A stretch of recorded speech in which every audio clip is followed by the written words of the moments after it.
Hey everyone, it's Mikki here. You're listening to Mini Mikkipedia on a Monday. And today we're diving into a topic that affects far more people than you might realise. This is binge eating behaviours and why the traditional just eat less approach so often backfires pretty spectacularly. Now, before we go any further, I do want to be crystal clear about something. This episode is not about diagnosing eating disorders. If you're struggling with disordered eating, please work with qualified professionals, therapists, psychologists, or practitioners who specialize in eating behavior. What I'm offering today is education around the psychology and physiology of overeating patterns so you can make informed decisions about your own relationship with food and whether now is the right time to pursue fat loss or whether there's some foundational work that needs to happen first. So this conversation is about empowerment through understanding. And I want you to sort of come into it with no judgment, no shame, and I want to just offer some science and practical application for you. So first, let's start by getting really clear on some definitions because there's a lot of confusion around what binge eating actually means. So binge eating is not occasionally eating more than you planned at a social event, genuinely enjoying your food and feeling satisfied a little bit more, having a large or indulgent meal because it's delicious and you're celebrating something. It is not going back for seconds at a Sunday roast or finishing the entire sharing platter because you were genuinely hungry. These are all normal eating behaviors that occur in a range of different situations, and that's it. Binge eating, though, is eating a large amount of food with a distinct sense of a loss of control, feeling unable to stop or regulate your intake in the moment, even when you want to. Often this is followed by significant emotional distress, guilt, shame, or physical discomfort. It's typically done in a relatively short period of time, and for some, frequently eating alone or in secret due to embarrassment. And the key differentiator here is that sense of being disconnected from choice. It's not about the quantity alone, it's about the quality of the experience and what happens afterwards emotionally. Now, it's important to understand the difference between binge eating behaviours and binge eating disorder, which is a formally recognised diagnosis. According to the DSM-5, that's the Diagnostic and Statistical Manual of Mental Disorders, 5th edition, binge eating disorder has specific criteria. A person must experience recurrent episodes of binge eating characterized by both eating in a discrete period of time within any 2-hour period, an amount of food that is definitely larger than what most people would eat in a similar period under similar circumstances, and a sense of lack of control over eating during the episode. So it's not just about the food and the speed of it, it's that lack of control that needs to also be present. These binge eating episodes must be associated with 3 or more of the following: eating much more rapidly than normal, eating until feeling uncomfortably full, eating large amounts of food when not feeling physically hungry, eating alone because of feeling embarrassed by how much you're eating, feeling disgusted with oneself, depressed, or very guilty afterwards. So there's a lot of shame involved. And finally, having marked distress regarding the binge eating.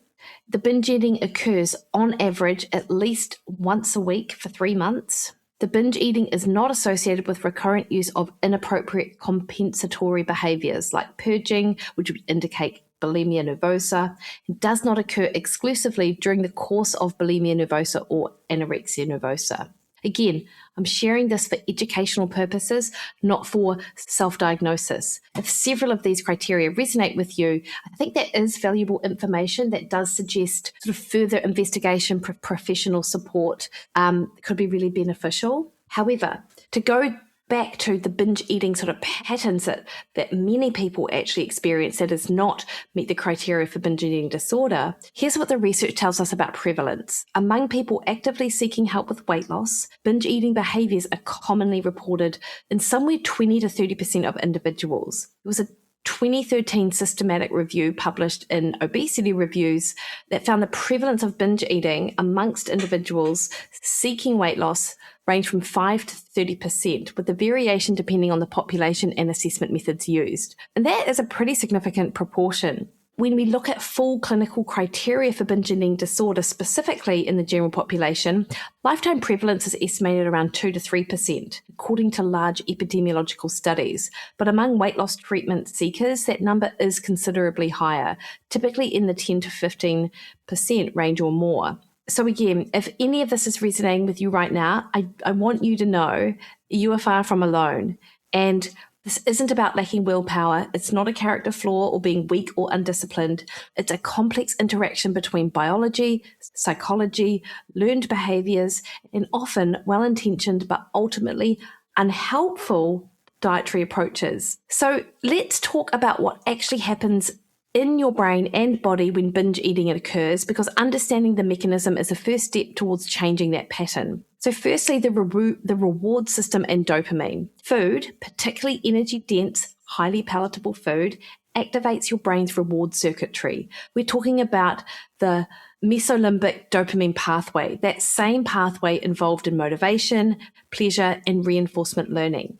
And this isn't a design flaw, it's evolutionary intelligence. Our ancestors need to be motivated to seek out calorie-dense foods because scarcity was the norm. However, when you restrict food, especially specific foods you really enjoy, you're not just creating physical hunger, you're amplifying the reward signal. Brain imaging studies using functional MRI have shown that when people are dieting or food restricted, their neural response to food cues become hyperactive. Areas like the nucleus accumbens and orbitofrontocortex, which are key parts of the reward system, these show increased activation in response to food images. The same biscuit that might have been mildly appealing becomes neurologically irresistible. And this is compounded by something called incentive salience. Basically, the more you tell yourself you can't have something, the more your brain flags it as valuable and worthy of pursuit. It's not conscious. You're not choosing to obsess over the foods you've forbidden.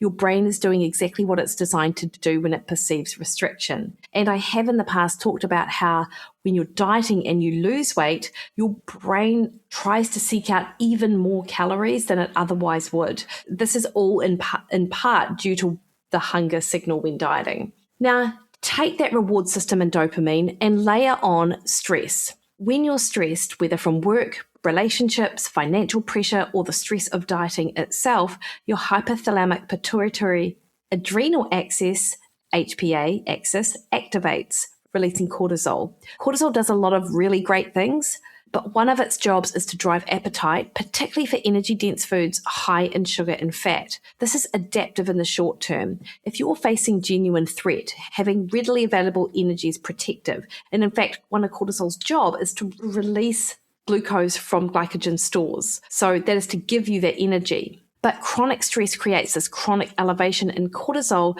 which can impact on our cravings for exactly the kind of foods most people are trying to restrict when dieting. And when you have these elevated cortisol levels leading to these elevated blood sugar levels, this begins this roller coaster where those high blood sugar levels drop below normal and increase the cravings that we're trying to avoid. And here's the kicker.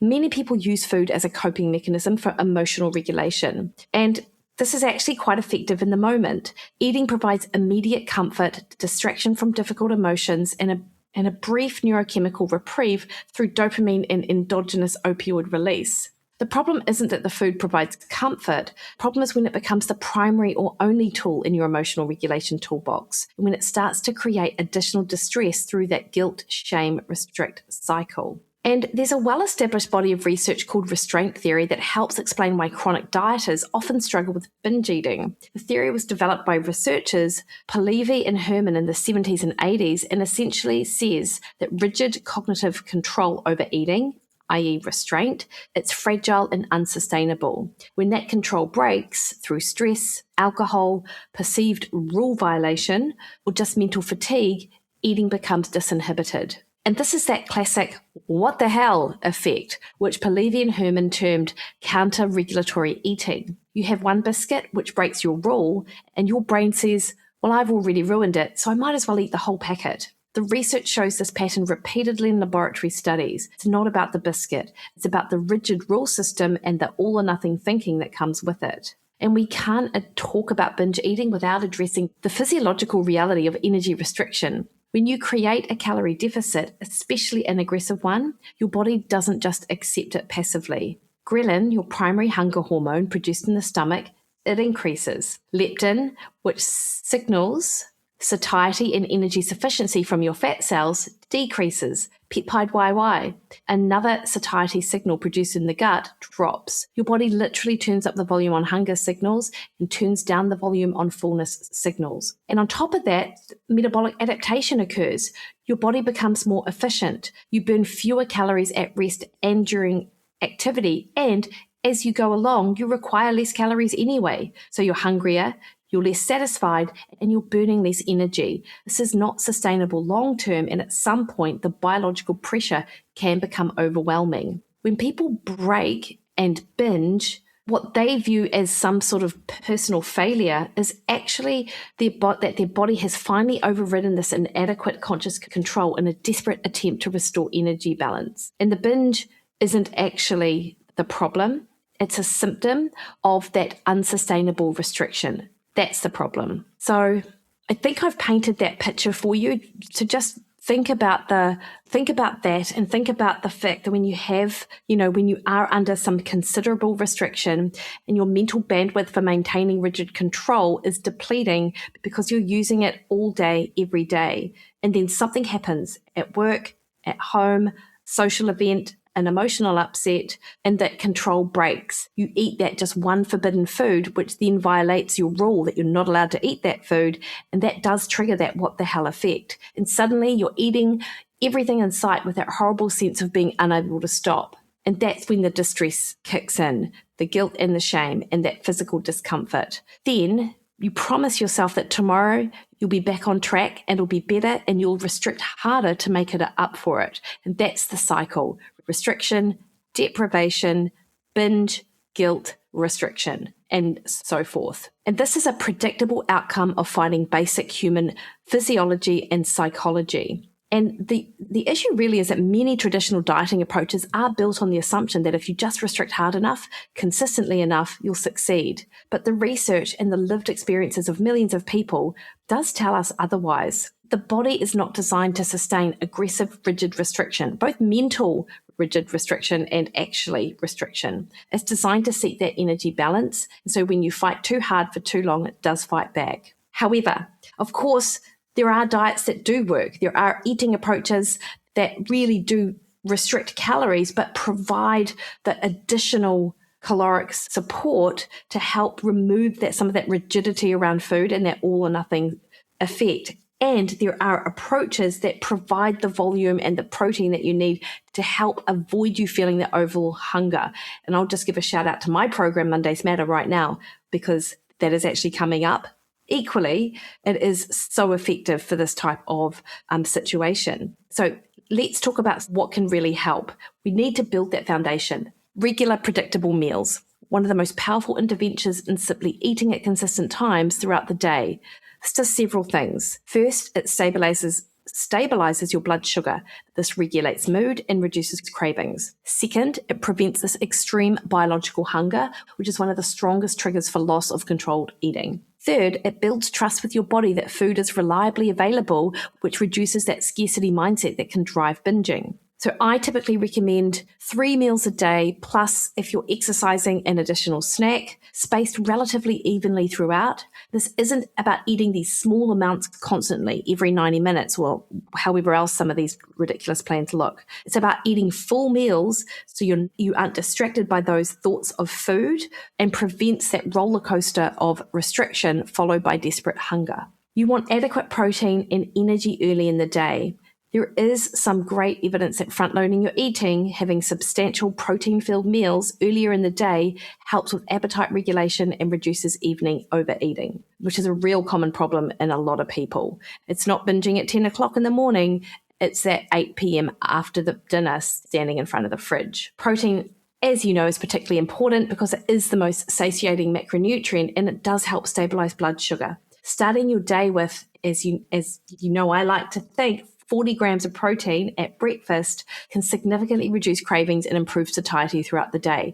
And if you're aiming for 40 and you hit 35, that's great, because you weren't aiming for 20 and hitting 15. There is a big difference. This also prevents the pattern that I do see a lot, which is eating almost nothing during the day to save calories, then arriving home ravenous and eating everything in sight, exactly when you don't really need to be having that food. And we often underestimate what this ends up looking like. So the third one is, for some people, it's removing forbidden food rules. For others, it's knowing when you have to abstain. This is often the hardest shift for people to make, but it's also one of the most important. When you label foods as good or bad, allowed or forbidden, you do create some psychological restriction, even if you're eating adequate calories. For some people, food rules increase preoccupation with food, amplify cravings, and set up the deprivation binge cycle. For others, what food rules do is it creates a sense of freedom, because they've got these guardrails that they know that if they stay within, they can be confident in their approach. You just have to figure out what your personality type is. What can work better for many people is unconditional permission to eat all foods, paired with mindful awareness of how different foods make you feel. When you truly believe you can have chocolate whenever you want it, the urgency around chocolate diminishes. It's just food. It isn't forbidden fruit. And of course, that doesn't mean eating chocolate for every meal. It means removing these artificial scarcity that drives overconsumption. However, I do like thinking about that moderator or abstainer framework, which I know I've discussed before on a mini Mikkipedia. And this comes from the author Gretchen Rubin. Some people are moderators. They do better with flexibility in allowing themselves small amounts of foods they enjoy. The permission actually reduces the power these foods have over them. But some people, they're abstainers. They find it genuinely easier to completely avoid certain trigger foods rather than having to moderate them. For abstainers, having one biscuit is harder than having none, because that one biscuit activates cravings and makes stopping difficult. Neither approach is better or worse. They're just different, and you need to be honest with yourself about which category you fall into. If you're an abstainer, you might be better off not keeping certain foods in your house, not because they're bad, but because you've learned through experience that your relationship with those specific foods tends towards loss of control. That's being really self-aware. The key is that this decision comes from a place of empowerment and self-knowledge, not from external rules or shame. It's a difference between, I can't have crisps because I'm on a diet and they're bad, versus I've noticed when I buy crisps, I eat the entire bag in one sitting and feel terrible afterward. So I choose not to keep them at home most of the time. One is restriction based on external rules. The other is autonomy based on self-knowledge. And that distinction enormously matters for your psychological relationship with food. And what I'll also add is if anyone tries to tell you that you should be able to control yourself around a biscuit and it's wrong not to have it, then I'd have serious issues about other things that person was saying, if I'm completely honest. So the fourth thing that I want to highlight, fourth factor, is flexibility over rigidity. And I have talked about this a lot. Instead of strict rules, flexible guidelines work far better. Instead of, I can never eat carbs after 6 p.m, try, I generally feel better when I have most of my carbs earlier in the day, but if I want pasta for dinner, it's fine. Instead of, I must eat exactly 1,500 calories every day, you could try, I'm aiming for adequate protein and vegetables at each meal, and I'll adjust portions based on my hunger. This flexibility reduces that all or nothing thinking that fuels binge behaviours. There's no falling off a wagon, because there is no wagon. There's just life, and you're making decisions that support your goals while remaining adaptable. The fifth factor is building alternative coping strategies. This is important. You can't just take something away without having another strategy in place to override what you would otherwise do. Otherwise, there's nothing, and then you're just stuck. So if food has been your primary tool for managing stress, boredom, loneliness, or difficult emotions, you need to actively build other skills. And this isn't about replacing food necessarily with healthier coping mechanisms because food is bad. It's about expanding your toolbox so you have options to lean on other things. This might include movement that you genuinely enjoy, not punishment, journaling or expressive writing, calling a friend or connecting socially, engaging in a hobby that absorbs your attention, walking in nature, grounding your feet to the earth, practicing breathwork or meditation, simply sitting with the emotion without immediately trying to fix it. The goal is never to use food for comfort. It's to have a genuine choice in the moment rather than food being that automatic, uncontrollable response.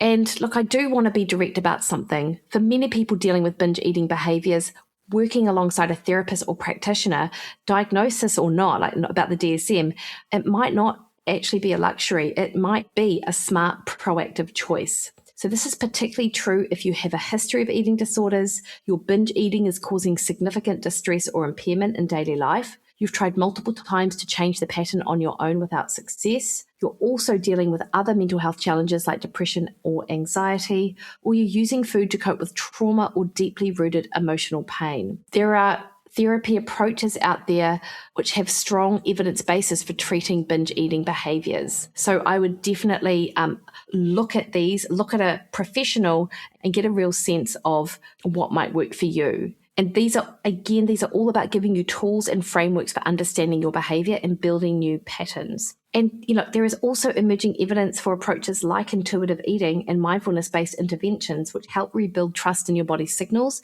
and reduce the power of external food rules. And these aren't weight loss interventions. These are helping you come to grips with any kind of overeating behaviour. So what's some honest self-reflection? And these aren't meant to shame or diagnose. They're just meant to help you assess whether now is the right time to pursue fat loss, whether some foundation work needs to happen first. So ask yourself, do I frequently eat in ways that feel out of control? Not occasionally, frequently. If the answer is yes, pursuing aggressive fat loss will likely make this worse. Do periods of restriction reliably trigger overeating or binge behaviours? If you have a clear pattern of this happening, the problem isn't your discipline, it is the restriction itself. Do I feel significant distress about my eating behaviour? Distress is different from just wishing you ate differently. Distress means guilt, shame, anxiety, or depression that interferes with your life. Ask yourself if you're using food as a primary way to cope with difficult emotions. That is yes, you need to build other coping skills before you sustainably change your eating patterns. And ask if you've been cycling through restriction and binge eating for months or years. This is a long-standing pattern. It is time to try something different. That often means stepping back from fat loss goals temporarily. So if you do answer yes to several of these questions, this doesn't mean you can't achieve your body composition goals, and it doesn't mean that you can never go on a diet. What it means is that traditional fat loss approach might not be the right tool for you right now. It might need to be paired with therapeutic support, or it might just need to wait while you build a healthier relationship with food and yourself first. So it's more of a just not yet for fat loss. And I do think that's incredibly empowering because it means you get to make an informed choice about what you need rather than repeatedly trying the same approach and blaming yourself when it doesn't work. So binge eating behaviours exist on a spectrum, and they're far more common than most people realise, especially amongst those seeking weight loss. The traditional dieting approach of aggressive restriction, rigid rules, and willpower does often make these patterns worse and not better because it fights against that basic human biology and psychology that will then trigger binge eating in some people. What works better is that foundations first approach, regular meals, adequate energy and protein through a maintenance diet, thoughtful consideration of whether you're a moderator or abstainer, flexibility over rigidity, and building diverse coping skills. For many people, professional support is an essential part of this process. Whenever we're approaching like a calorie deficit or a plan like Mondays Matter, for example, the goal isn't just fat loss. It's a sustainable, peaceful relationship with food that supports your health and well-being long-term. Sometimes achieving that means temporarily setting aside the fat loss goal to build the foundations that will actually make it possible later. So that's what I've got for you. Any feedback, I'm always open to it. Head over to Threads, X, and Instagram at Mikki Williden.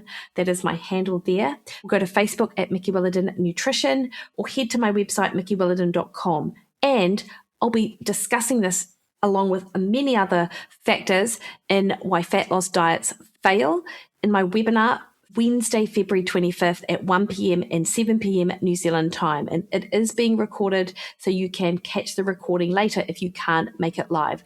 I'd love to see you there. It is free, and I just love sharing information that I know truly helps so many people. Thanks so much, guys, for having me in your ears, and have a great week. See you later.